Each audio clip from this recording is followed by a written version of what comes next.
celui qui pouvait l'arracher à cette mort, le faire sortir de cette mort, le tirer de cette mort, le mettre hors de cette mort, l'a exaucé. C'est pour cette raison que certaines traductions l'ont mentionné littéralement, savoir la version Shuraki, Sassi et la version Stapfer.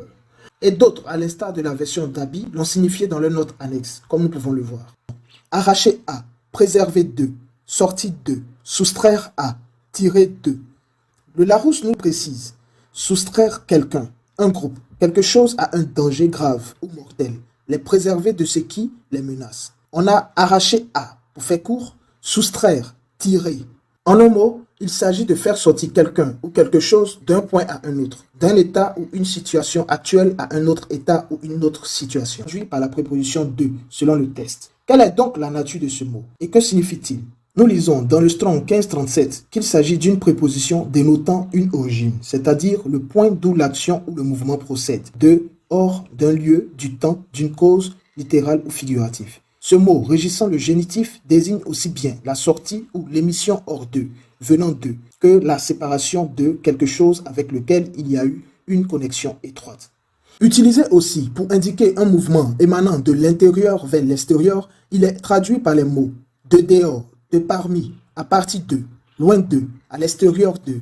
Dans la sourate 4, qui dit que « Mais ils ne l'ont pas tué, ils ne l'ont pas crucifié, cela leur est seulement apparu ainsi. » En fait, la résurrection d'un dieu est une constante dans un très grand nombre de religions.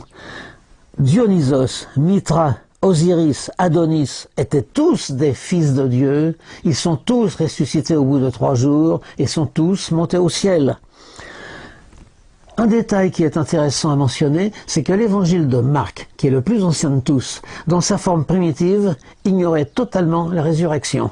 La résurrection n'est racontée que dans une sorte d'appendice de 8 versets qui datent probablement du IIIe siècle, mais il n'était pas connu au début de l'Église. Pourquoi cherchez-vous le vivant parmi les morts?